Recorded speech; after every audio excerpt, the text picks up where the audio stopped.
All right, so you guys requested a deep dive on the Ballad of Graph Past. And honestly, after going through all the sources you sent over, I'm still trying to wrap my head around it all. Yeah, it's a lot. We're talking fictional narratives, we're talking song lyrics, even a few poems sprinkled in there.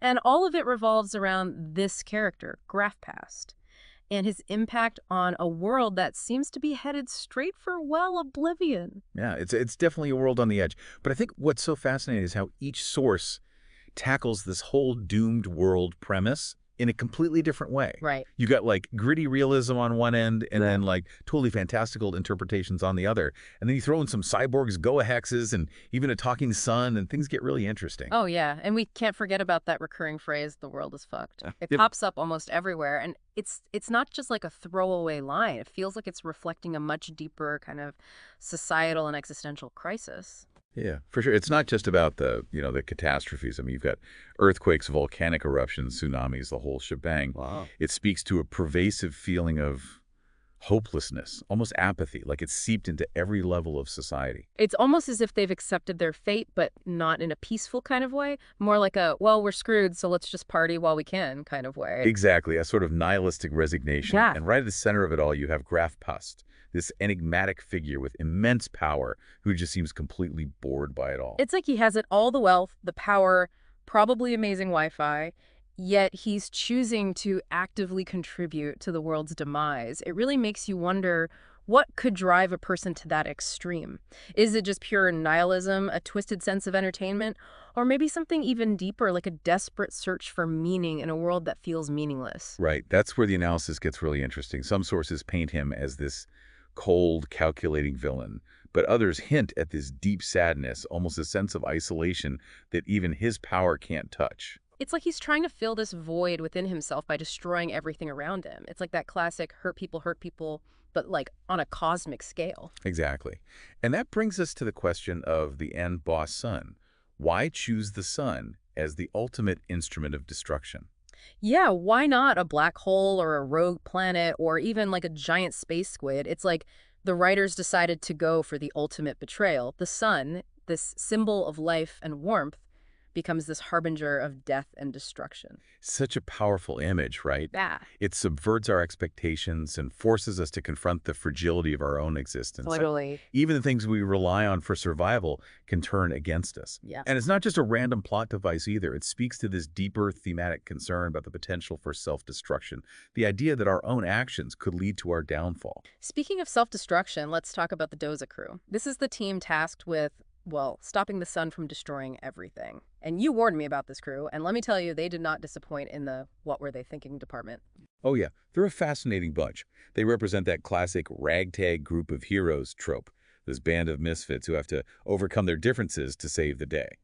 But at the same time, there's this underlying sense of incompetence, almost like they're just not equipped for the task at hand. And then there's that whole two-dicked thing. I know you said we don't want to get too bogged down in translation, but this phrase is so central to their characters, we can't just ignore it.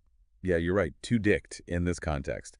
It goes beyond just being high or intoxicated. It's more like this heightened state of awareness where the lines between reality and perception get blurred. So they're not just like a bunch of stoners on a spaceship. Not exactly. It's more nuanced than that. This two-dick state, it it seems to be both a coping mechanism, Yeah. a way to deal with the harsh realities of their world, but it's also a way of accessing these deeper levels of consciousness. It's like they're trying to transcend the fucked upness of their situation by altering their perception of it. Which I have to admit is a pretty relatable impulse when you're facing the end of the world. But how does this two-dick state affect their ability to actually save the world? I mean, are they brilliant strategists with unconventional methods, or are they just kind of stumbling through this mission in a haze of altered perception? That's the big question, isn't it? And it's one that the sources seem to intentionally leave open to interpretation. We get glimpses of their individual skills. You've got Florian the botanist with his deep understanding of the natural world, and Karina the Goahex with her affinity for magic and energy manipulation. Right, and then you've got Sanja, the vegan elf engineer, and Christian the cyborg. It's like the writers took every sci-fi fantasy trope and threw them in a blender, with a hefty dose of psychedelics. But what about their personalities? How do their individual quirks play into the team dynamic? Well, each character definitely embodies certain archetypes.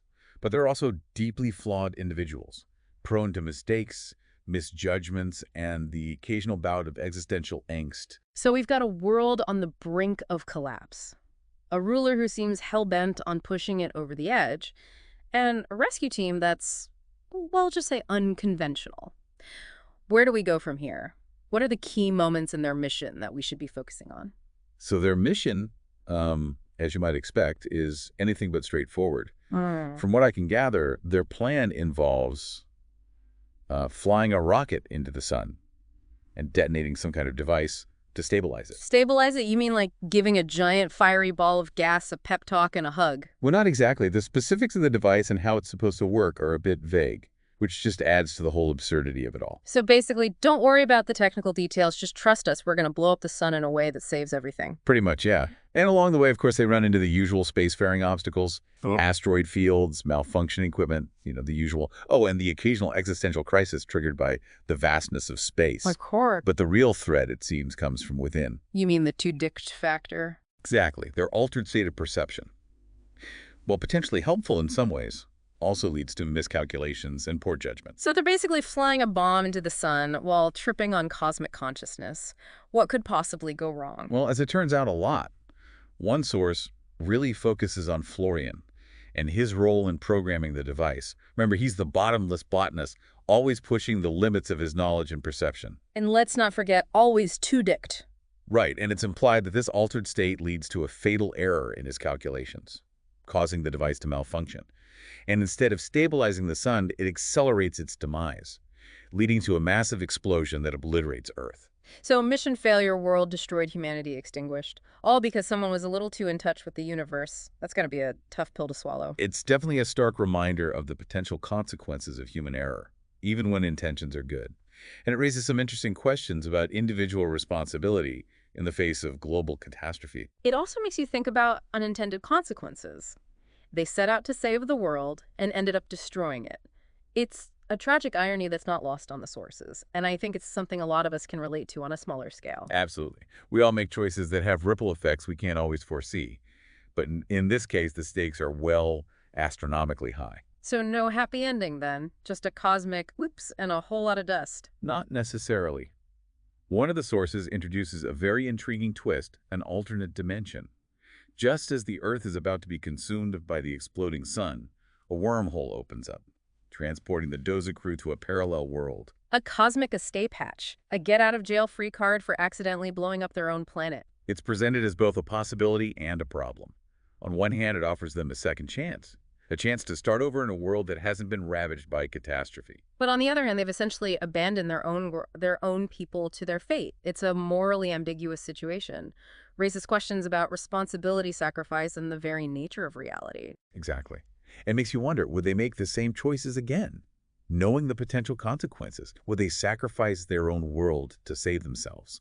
Or would they find a different path, a way to redeem themselves without escaping into another dimension? This alternate dimension concept is fascinating. It's like a giant what-if button for the entire story.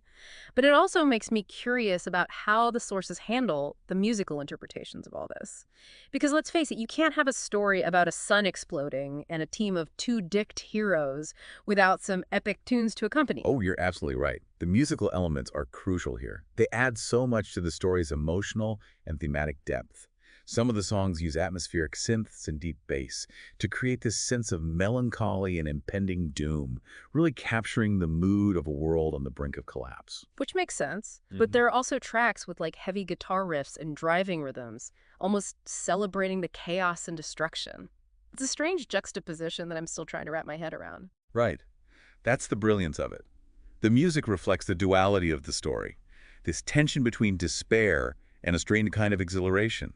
A sense of liberation in the face of inevitable doom. It's like they're saying, yeah, the world is ending, but we might as well go out with a bang. Literally and figuratively. Exactly. And then there are lyrics like, Quickload, wir leben weiter, weil die Musik uns hebt. Which roughly translates to, Quickload, we live on because the music lifts us. It's almost as if the music itself becomes a form of salvation, a way of transcending the harsh realities of their situation. Exactly. It provides a sense of hope and connection. A reminder that even in the darkest of times, there's still beauty and meaning to be found. And it speaks to the power of art to help us cope with trauma, to find solace in shared experiences to make sense of a world that often feels senseless. So we've got a failed mission, a destroyed world, an escape hatch to another dimension, and a soundtrack that oscillates between despair and defiance. It's a lot to unpack, even for a deep dive. But what does it all mean for our listener? The one who sent us down this rabbit hole in the first place. What are the key takeaways we want them to walk away with? I think one of the most striking things about all these stories is how they embrace ambiguity. Yeah, there are no easy answers, no clear-cut heroes or villains. Right. It's actually pretty refreshing. We're so used to narratives that wrap everything up neatly. But the Ballad of Graf Past, it just leaves you with more questions than answers. And that's not a bad thing. It makes you think critically, grapple with these complex themes, confront those uncomfortable realities of a world that often feels well fucked. It also challenges us to find our own meaning in all the chaos. The sources don't tell us what to think or how to feel, they just give us this kaleidoscope of perspectives and possibilities and let us draw our own conclusions. Yeah, it's like they're saying, here's a bunch of broken pieces, now it's your turn to put them back together.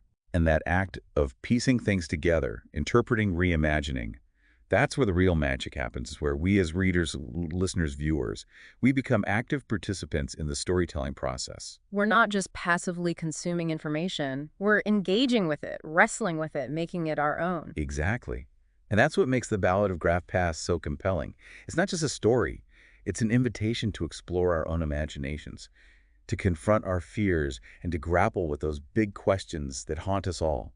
Questions about our place in the universe, the nature of good and evil, the choices we make when faced with overwhelming odds. Exactly. And while the stories might be fictional, the emotions they evoke, the questions they raise, they're all deeply relevant to our own lives. They remind us that we're all navigating this world that can feel chaotic and unpredictable, a world where even the sun can turn against us. But they also offer this glimmer of hope. Despite all the bleakness, the characters never completely give up. They find ways to connect with each other, find moments of joy and beauty, create meaning in the midst of destruction. And that's a powerful message, especially in times like these. It's a reminder that even when the world feels like it's falling apart, there's still a choice to be made. We can choose to give in to despair, or we can choose to find the strength to keep going, to find connection, to create, to love, to live. And that, I believe, is the ultimate legacy of the Ballad of Graf Past. It's not about finding answers or escaping into another dimension. It's about facing the reality of our own fucked up world with courage, compassion, and a healthy dose of absurdity. So if you had to step into the shoes of the storyteller, how would you reshape the Ballad of Graf Past? Would your Graf Past be a victim of circumstance or a master manipulator?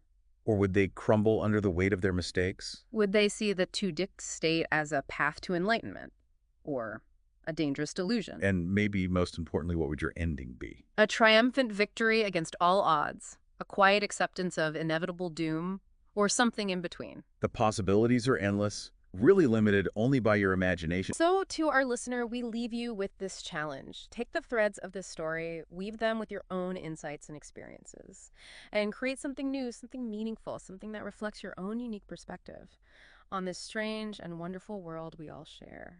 Well, that's it for our deep dive into the Ballad of Graf Past. Keep questioning, keep exploring, and keep creating a